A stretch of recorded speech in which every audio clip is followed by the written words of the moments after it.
Olá pessoal, nesse vídeo a gente vai introduzir uma grandeza de fundamental importância em dinâmica de rotações, mas que não é tão intuitiva. Essa grandeza é o momento angular.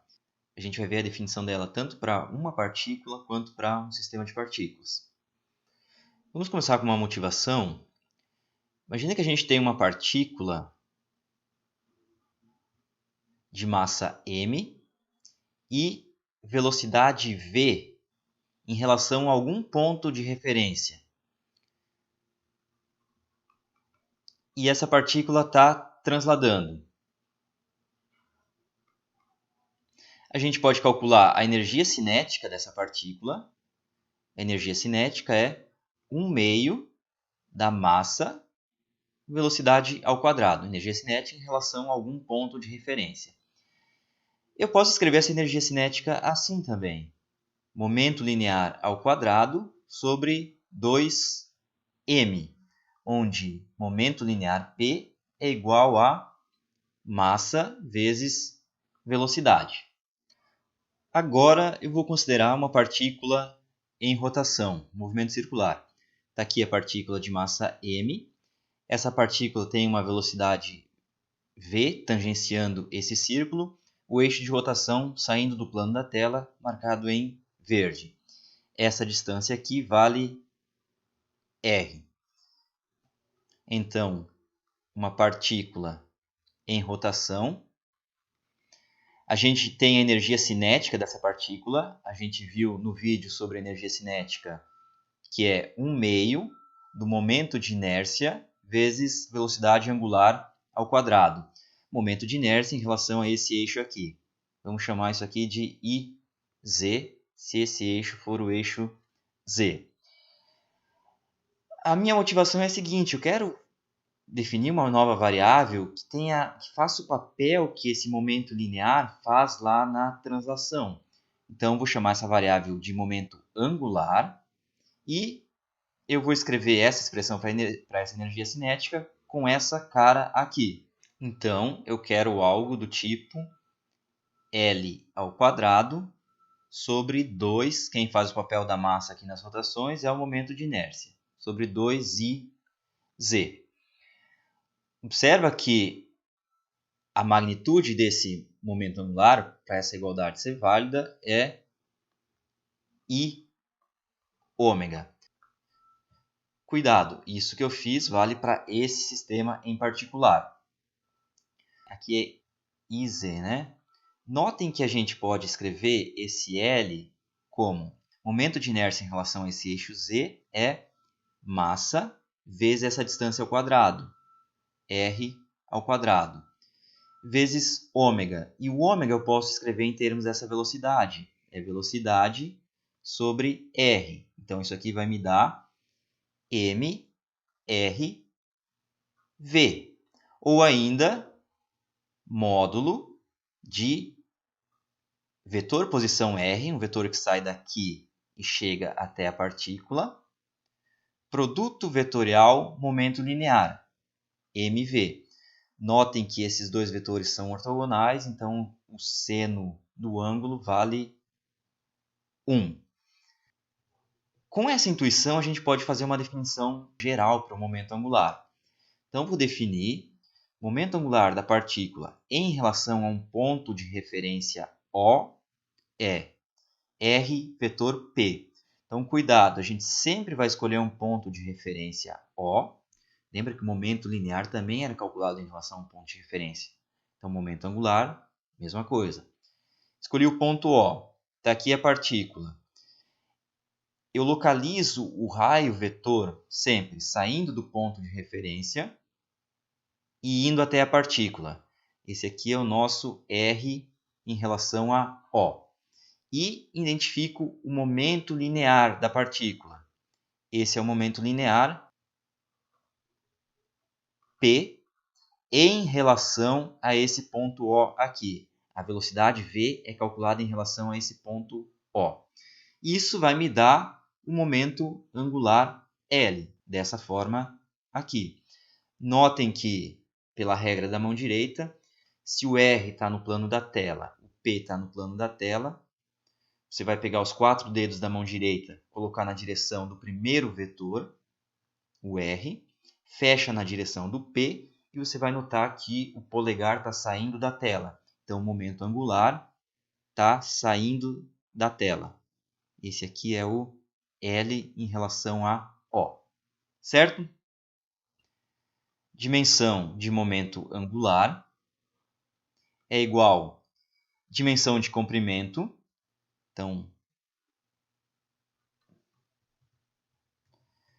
a dimensão desse objeto, dimensão do momento angular é dimensão de comprimento, esse R, vezes dimensão do momento linear, massa vezes velocidade. Então, dimensão de massa e velocidade é comprimento sobre tempo.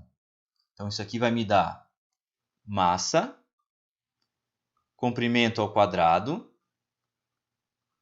sobre tempo. No sistema internacional, quilograma, metro quadrado por segundo. Uma observação bem importante. Normalmente as pessoas associam momento angular com movimento de rotação. Não necessariamente o movimento precisa ser de rotação. Eu posso ter momento angular mesmo no movimento de translação, mesmo no movimento retilíneo. Por exemplo, está aqui a partícula, está aqui o momento linear P dela. Vamos supor que esse momento linear seja calculado em relação a esse ponto O.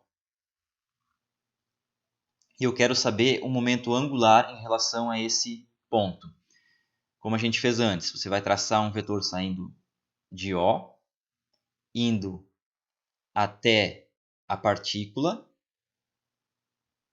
chama esse vetor de R, RO, PO. Momento angular, como fica claro daqui, em relação a O, RO, vetorial PO, e esse produto vetorial vai dar diferente de zero. O paralelogramo aqui tem área diferente de zero. Mesmo a partícula tendo uma trajetória retilínea. Vamos assumir que ela está nessa trajetória aqui.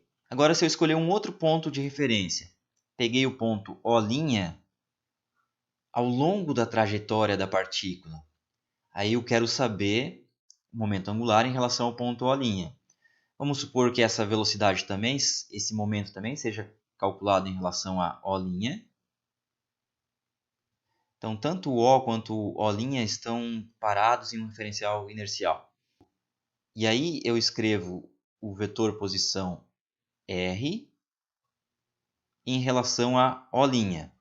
E escrevo o momento angular L em relação a O', igual R em relação a O', produto vetorial P em relação a O'. Fica claro do desenho que isso aqui dá zero. Tanto o R, O' quanto o P, O' são colineares, estão na mesma reta. O produto vetorial entre eles dá zero. Então, é a mesma figura, a mesma foto, a mesma partícula com a mesma velocidade. Só que em uma foto eu escolhi um ponto de referência e o momento angular deu diferente de zero. Na outra foto eu escolhi outro ponto de referência e o momento angular deu zero. Então, para o mesmo sistema, eu posso ter quantos momentos angulares eu quiser. Basta mudar o ponto de referência. Vamos fazer um exemplo. Aqui a gente tem uma partícula, esse ponto em vermelho. Essa partícula se encontra no plano x e y e ela cai sob a ação da gravidade. O z está saindo do plano da tela. A gente quer o vetor momento angular em relação à origem e o vetor momento angular em relação a esse ponto, x0, 0, 0. E a gente quer esse vetor em relação ao tempo. Estou escolhendo agora. Então, vamos lá. Momento angular sempre vai ser R vetor P. Então, basta a gente identificar quem é o R e quem é o P. O P é o momento linear da partícula. A partícula está caindo Então, o P está aqui.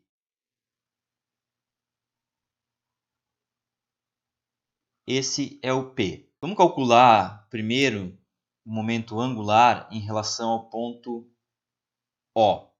Então, tem que identificar quem é o R. Então, o R está aqui.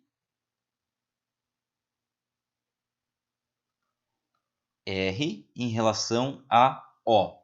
Esse momento linear é dado, é calculado em relação a esse ponto O.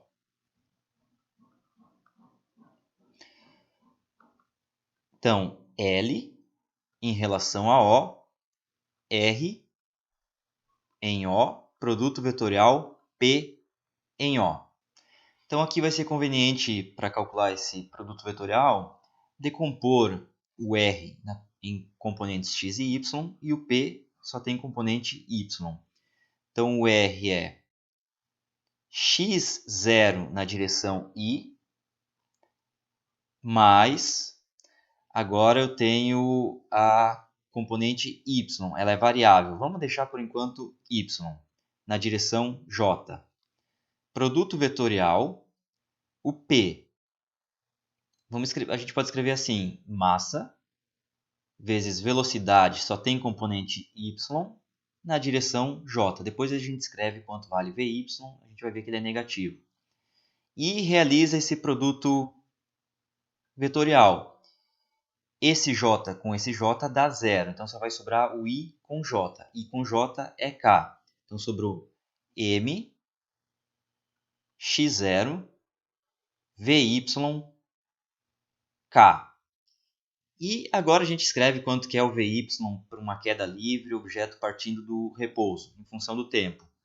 Eu sei que Vy é igual a aceleração constante, então é V0 mais AT. O A vale menos G. Ó, o Y está orientado para cima e a aceleração da gravidade está para baixo. Então isso aqui deu 0, repouso, menos GT.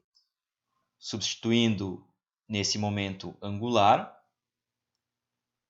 isso vai me dar menos m g x0 t na direção k. Vejam se faz sentido a direção que a gente pegou, pessoal. Usem a regra da mão direita, façam isso. Os 4 dedos da mão direita vocês coloquem ao longo do primeiro vetor, que é o R, e fechem, tentem fechar, bater no segundo vetor, que é o P. O polegar vai estar entrando no plano da tela. E é justamente o que a gente obteve aqui, ó, menos K. Então, o momento angular em relação a esse ponto O está aqui, ó, entrando no plano da tela. Esse é o L em relação a O. Agora a gente quer o momento angular em relação ao segundo ponto que eu escolhi, que é o ponto Q, de coordenadas x0, 0 e 0. Então, em relação ao ponto Q, momento angular em relação a esse ponto é igual a R em relação a Q, produto vetorial, momento linear em relação a Q. Como os pontos O e Q são fixos nesse sistema de coordenadas, a velocidade vai ser a mesma em relação a qualquer um desses pontos. Portanto, o momento linear vai ser o mesmo. Então, esse P é dado em relação a O, como também em relação a Q. Não muda. Então, o P eu já conheço. O R de Q, agora eu vou pegar um vetor saindo do ponto Q, que é esse ponto aqui, e vou até a partícula. Então, esse aqui é o R de Q. Aqui está o ponto Q. E aí, para calcular esse produto vetorial, não preciso fazer mais nada. Observem que o vetor momento linear e o vetor R, eles estão ao longo da mesma reta. Então, o produto vetorial entre eles dá 0. Bom, e se eu tiver uma coleção de partículas, um sistema qualquer? Então, para um sistema arbitrário de partículas, tem aqui N partículas. Eu quero calcular o momento angular dessas partículas em relação a um ponto de referência O. Então, escolho uma delas, localizo essa partícula. Então, o raio vetor saindo de O e indo até a partícula. Então, esse aqui é o RI. Eu vou agora, a partir de agora, omitir o subscrito O. Fica implícito que é em relação a um dado ponto de referência, no caso, este aqui. E essa partícula também tem um momento linear, PI. Então, o momento angular dessa partícula em relação ao ponto O é RI, produto vetorial PI. Se eu somar sobre todas as partículas, vai me dar um momento angular em relação ao ponto O. Cuidado, não faz sentido nenhum eu calcular o momento angular dessa partícula em relação a O, calcular dessa outra em relação a algum outro ponto e depois somar os dois. É sempre em relação ao mesmo ponto. Então, o momento angular em relação a O é igual soma sobre as partículas de 1 até n, número total de partículas, Ri, vetor Pi. Então, esse aqui é o momento angular de um sistema qualquer de partículas. Observa que qualquer distribuição de massa que eu tiver vai ser uma coleção de partículas. Então, essa fórmula é sempre válida. Se eu tiver uma distribuição contínua, então tem muitas partículas, tem zilhões de partículas, aí apesar da fórmula ser válida, ela pode ser inconveniente. Então, o que a gente faz é pega aqui a distribuição contínua, escolhe o ponto de referência O, pega um elemento de volume aqui desse corpo, localiza esse elemento em relação ao ponto de referência. Esse aqui é o nosso R. Identifica o momento linear desse elemento em relação ao ponto O. Esse elemento é infinitesimal, então a massa dele é um infinitésimo, portanto, o momento linear dele também é um infinitésimo. dp. E soma sobre todos os elementos, que corresponde a fazer uma integral. Toma o limite de n tendendo ao infinito. Então, também posso calcular assim, L igual a integral R, cuidado, produto vetorial dp, a integral feita no corpo. Vou usar essa fórmula se eu quiser calcular o momento angular de uma distribuição contínua.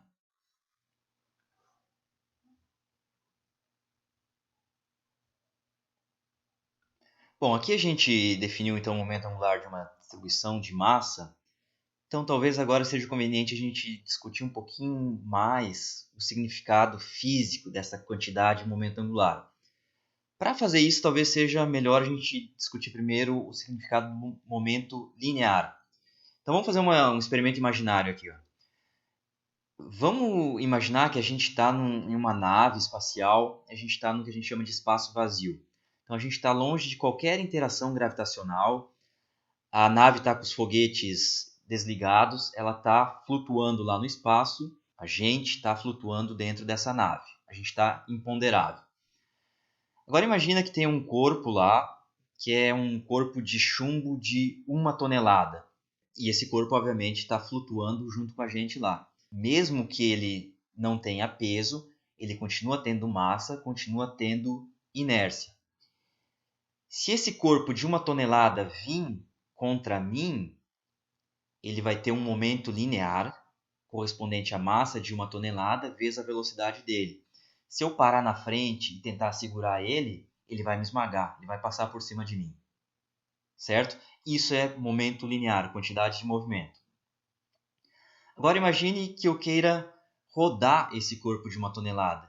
Imagina que esse corpo é um cilindro, ele tem, digamos, 50 centímetros de raio, então um diâmetro de 1 metro, 1 tonelada de chumbo, e eu vou rodar em torno do eixo de simetria. Ele está flutuando lá no espaço, mas quando eu for rodar, eu vou ver que não é tão fácil. Eu vou conseguir rodar provavelmente muito devagarinho. Por quê? Porque ele tem inércia de rotação.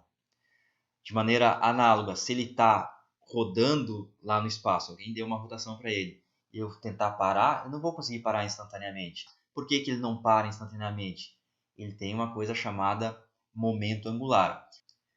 Em algum vídeo mais para frente, a gente vai discutir por que ele não quer parar, ele quer continuar com esse momento angular. tá? Ok. Então aqui está um exemplo. A gente tem duas partículas idênticas de massa m, rodando com velocidade angular ômega em um círculo de raio r e mantendo-se diametralmente opostas, como na figura. Está aqui o círculo que elas traçam. Uma partícula está aqui, a outra partícula está aqui. O raio desse círculo é r. Então, rodando aqui com velocidade angular ômega.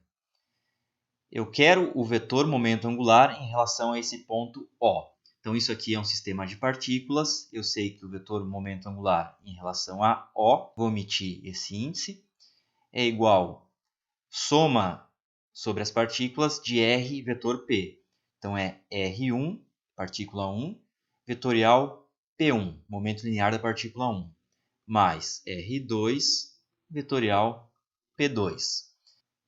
A partícula 1 possui esse R1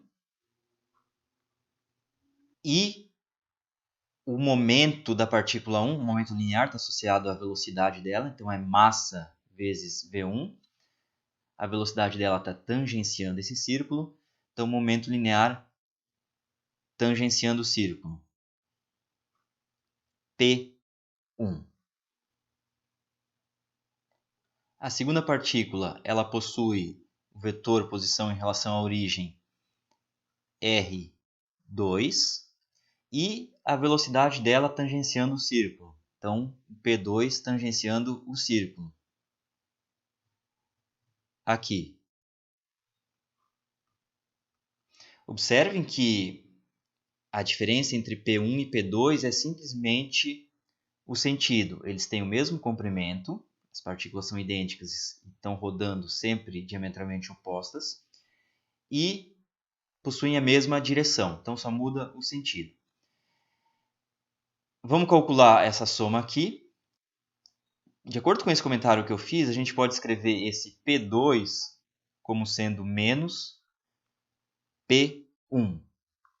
Então, essa soma vai ficar R1 vetorial P1 menos R2 vetorial P1. E aí eu coloco esse P1 em evidência. Então, isso vai me dar R1 menos R2, produto vetorial P1. Para calcular esse produto vetorial, notem que R1 menos R2 é o vetor que está em cima dessa linha pontilhada. Ele vai dessa partícula e vai até essa partícula. Vou pegar esse vetor de comprimento 2R e calcular o produto vetorial com P1. Eles são sempre ortogonais ao longo da trajetória. Aqui faz 90 graus. Então, o seno desse ângulo vale 1. E isso vai me dar esse comprimento, 2R, vezes o comprimento de P1.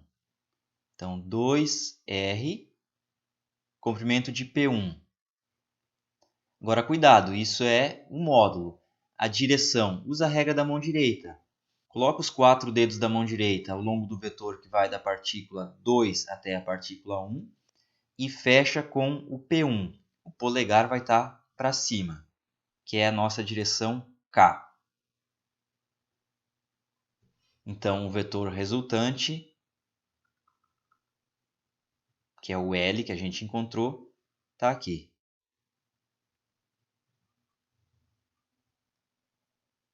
Dá para melhorar um pouquinho isso aqui, escrever em termos das variáveis dadas no problema.